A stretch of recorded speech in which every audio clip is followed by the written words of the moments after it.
Rīga ir vislabākā vieta, kur uzsākt uzņēmējdarbību noteikti Latvijā. Tā ir labākā vieta, vajadzētu būt labākai vietai, kur uzsākt uzņēmējdarbību arī Baltijā. Un šī ir lielākā pilsēta, tā atrodas Baltijas centrā.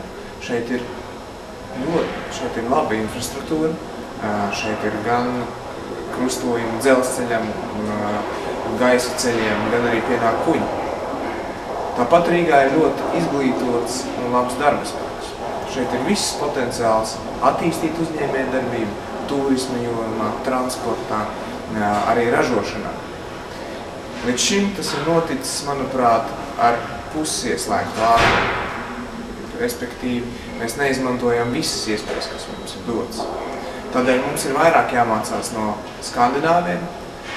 Ar maziem resursiem viņi ir panākuši to, ka pilnībā izmanto savus cilvēkus un ka viņi ir konkurētspējīgākās ekonomikas pasaulē.